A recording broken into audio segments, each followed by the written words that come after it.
Operation Spiderweb. My name is Andriy Kovalenko, and I'm a sergeant in the Security Service of Ukraine, the SBU.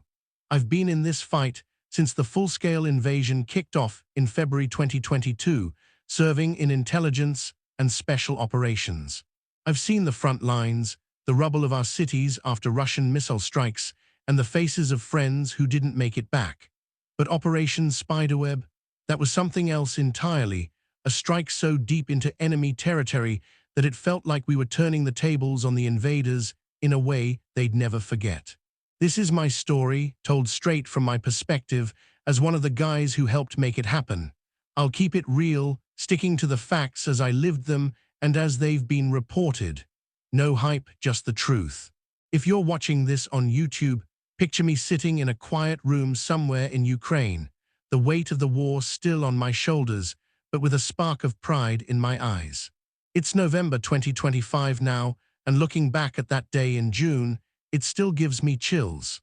I was born in Kharkiv in 1992, right on the edge of what used to be the Soviet Union.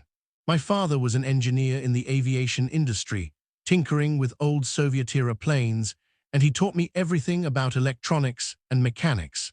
I grew up hearing stories about Ukraine's struggle for independence, but nothing prepared me for 2014, when Russia annexed Crimea and stirred up trouble in Donbass. I joined the military then, but by 2022, I was with the SBU, focusing on counterintelligence and sabotage. The war had already taken my older brother. He was killed in a Kh-101 cruise missile strike on a civilian neighborhood in 2023. Those missiles, fired from Russian strategic bombers, had become the nightmare of every Ukrainian. Hospitals, schools, power grids, they hit everything. We needed to stop them at the source. The idea for Operation Spiderweb started bubbling up in late 2023, around December. I was stationed in Kiev, working in a small unit dedicated to drone technology and deep strikes. Our head, Vasil Malyuk, the SBU chief, pulled together a core team. He called it Spiderweb because it was about weaving an invisible net across Russia, one that would ensnare their air power without them seeing it coming. President Volodymyr Zelensky was involved from the start. He personally oversaw the planning and gave the final go-ahead. We kept it tight. Not even our American allies were looped in. This was Ukraine's operation, our risk, our reward. Planning took exactly 18 months and 9 days. Every single detail was pored over in secure bunkers and makeshift labs. I got pulled in early because of my background in electronics. My job, helping design and test the drones that would carry out the strikes. The drones were our homegrown OSA quadcopters, WASP in English. Small, agile, each one capable of carrying over 3.2 kilograms of explosives. They were FPV drones, meaning first-person view, so operators could pilot them remotely with live video feeds. But the real challenge was getting them into Russia undetected. We disassembled over 100 of them, 117 in total, and smuggled the parts across borders. Agents handled the risky crossings, moving through Kazakhstan and into Russia, hiding components in backpacks, vehicle compartments, and even disguised shipments. Once inside, they were reassembled in a hidden warehouse in Chelyabinsk, about 150 kilometers from the border. I wasn't on those runs. My role was back home, but I helped engineer the concealment methods. We built wooden containers that looked like ordinary mobile cabins, mounted on flatbed trucks. Each could hold 36 drones, and the roofs could be raised remotely to launch them like a swarm. Training was relentless. We used open-source Ardu pilot software for navigation. It allowed the drones to fly on dead reckoning without relying on GPS, which the Russians love to jam. Control signals came through SIM cards hooked into local Russian mobile networks, sending commands and pulling back video. Latency was a killer, though, so we layered in AI. I spent months in a lab near Poltava, training the system on real models.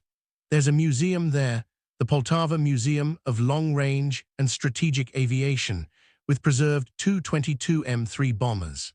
We flew test drones around them, feeding the AI data on shapes, vulnerabilities like fuel tanks and engines. The AI could identify targets, adjust paths if signals dropped, and even complete the strike autonomously. We simulated everything: high winds, electronic warfare, anti-air fire. Our agents inside Russia scouted the bases, sending back photos and layouts via encrypted channels. They were brave souls, embedded deep, risking everything. All were evacuated before launch day, no one left behind. The targets were 5 key Russian air bases, home to their long-range aviation fleet: Belaya in Yakutsk Oblast, Dyagyalvo in Ryazan Oblast, Ivanovo-Seveny in Ivanovo Oblast, Olnya in Murmansk Oblast, and Ukrainka in Amur Oblast. These were scattered across 5 time zones, the farthest over 4,300 kilometers from Ukraine. It was the deepest penetration we'd ever attempted.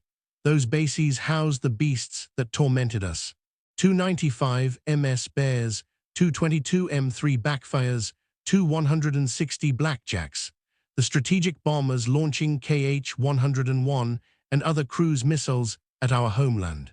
There were also A-50 airborne early warning planes at Ivanovo, crucial for their command and control.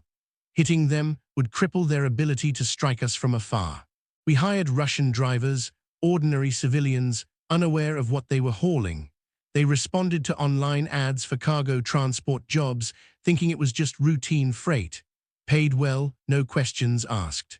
The trucks were positioned near the targets, and on launch day, they'd get a fake phone call to pull over. Then, from our command center, we'd remotely open the roofs and unleash the drones. Backups were in place for everything: multiple trucks, redundant comms. Malyuk described it as extremely complex, and he wasn't kidding. We ran drills until our eyes blurred. June 1, 2025, launch day. I was in a command bunker outside Kiev, surrounded by screens, maps, and tense faces. The room hummed with quiet urgency, coffee steaming, keyboards clicking. We timed it for night in Russia, dawn for us, to maximize surprise. Each drone had a dedicated pilot, but I was on monitoring duty, overseeing feeds and troubleshooting tech issues. My heart raced as the first truck activated. Olnya Air Base, up in Murmansk Oblast, was first. The truck was parked at a remote gas station. We raised the roof, drones buzzed out into the Arctic night. The feeds came alive, dark silhouettes against the snow, streaking toward the base. Explosions ripped through the silence, at least 10 confirmed. One drone's camera showed it landing precisely on a 295 wing, right by the fuel tank. The blast ignited a chain reaction. The plane was loaded with KH-101 missiles and full fuel. Flames lit up the sky. Locals in Olnegorsk reported the chaos. Russian authorities locked down the area. OSINT later confirmed 4 Tu-95 bombers destroyed, plus 1 and-12 transport plane. It was a clean hit, no civilian casualties, just military hardware turned to scrap. Next up, Ivanovo-Seveny. This base had been struck before, on May 23, so they were on alert. But our drones slipped through. We targeted the A-50 planes. Their massive radar domes make them sitting ducks. I watched the feed as one drone slammed into the dome of an A-50, shattering it in a shower of sparks. Another followed suit. 2 targeted in total. Their condition post-strike was unclear, but the damage to those radars would ground them for months. Not much immediate confirmation from Russian sources, but our intel painted a picture of success. Then came Belaya, deep in eastern Siberia, our first strike that far east. The truck stopped 7 kilometers away on the P-255 highway. As the drones launched, some locals spotted the swarm and attacked with stones and small arms fire. A few drones were lost, but most made it. The feeds showed plumes of smoke rising over Novomaltinsk. We hit hard. 3 to 4 Tu-95 MS destroyed, 4 Tu-22 M3 gone. Satellite imagery from OSINT groups like Avivector and Janes confirmed it later. Pre-attack, Belaya had 52 aircraft, including 35 Tu-22 M3s, 6 Tu-95 MS, and 7 Tu-160s. We took a chunk out of that fleet. Dyagyalvo in Ryazan was a mixed bag. 7 explosions rocked the base, but the main bombers escaped unscathed, Drones hit grass and peripherals instead. A fragment from one even landed on a residential roof nearby, but no injuries. Still, it sowed chaos, forcing them to scramble defenses. Ukrainka in Amur Oblast was the one that strung. The truck caught fire near Surashevo and exploded before full launch. One driver perished in the blast, the only reported casualty on their side. The attack failed there, but we adapted on the fly. Overall, we claimed hits on over 40 aircraft, destroying at least 13. U.S. officials pegged it at 20 hit, 10 destroyed. The war zone estimated 10 to 11 Tu-95 MS and Tu-22 M3 wiped out. Zelensky called it a blow to 34% of their strategic cruise missile carriers. The damage, around $7 billion worth of irreplaceable hardware. Those bombers haven't been produced since the 1990s. Our drones, about $2,000 each. It degraded their long-range aviation by 20%, forcing them to disperse planes and cut back on strikes against us. The aftermath was electric. Russia screamed terrorist attack, claiming they repelled most drones in Murmansk, Irkutsk, and Ryazan. They declared states of emergency at other bases like Engels and Morozovsk, even though we didn't hit them. 4 drivers were detained on terrorism charges. A 37-year-old Ukrainian linked to the freight was arrested in Chelyabinsk. Their media went wild.